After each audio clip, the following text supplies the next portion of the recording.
We came, we saw, we kicked its ass.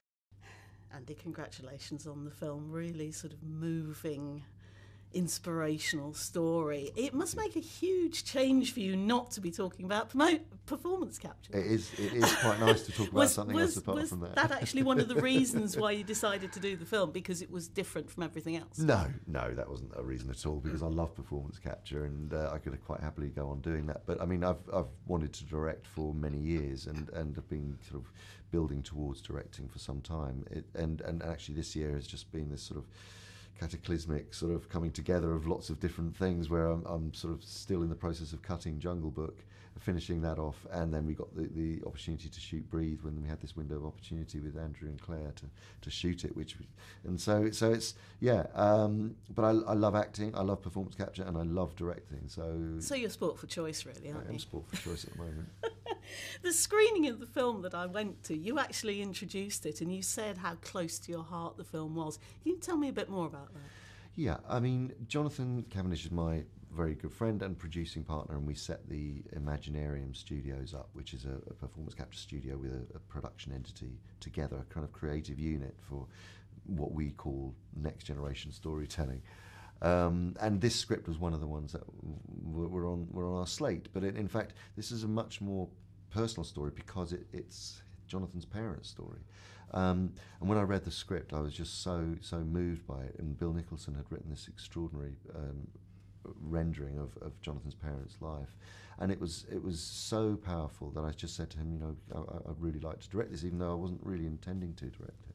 And when he said yes, that was it. We went forward and had to find the perfect cast, and Andrew Garfield and Claire Foy turned up and were amazing. And you know, what can I say? And it really is an inspirational story, and I think part of that is down to the attitudes towards disability that we see actually portrayed from the 1950s onwards. Absolutely. What do you think it says about our attitudes towards disability today?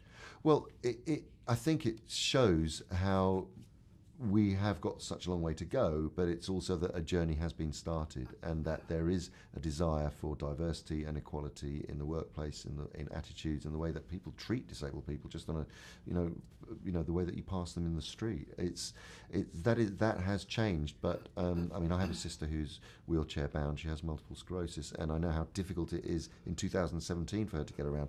So when you're going back to the late 1950s, when there was no concession towards, I mean, my mum used to teach disabled children, and they were pretty much kept out of sight and out of mind, and with no possibility of engaging in normal human society at that point. So I think there have been huge strides, but there's a long way to go.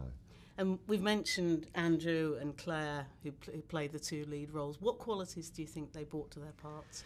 They both are extraordinary actors. Claire is just... She is so on. They're both very, very honest and truthfully emotional actors. Claire has a delicious kind of honesty and straight upness about her, and she doesn't suffer fools. She's very plain speaking. What you see is what you get. There is no sort of side to her at all.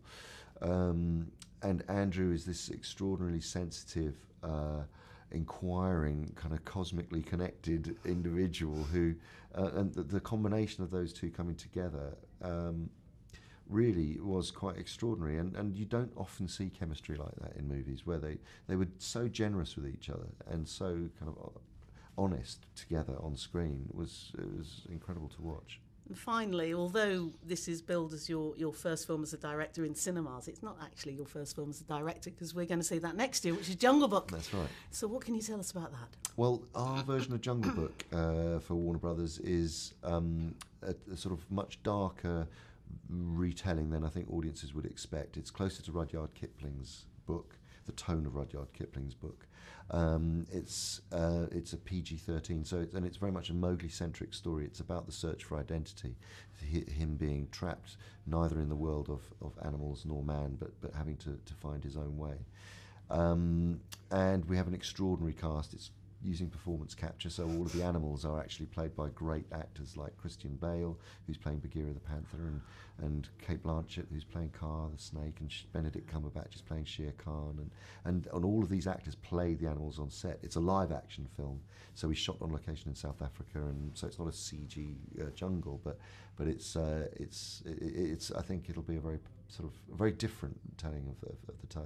Can't wait. Andy, thank you very much indeed. Thank you. Thank you.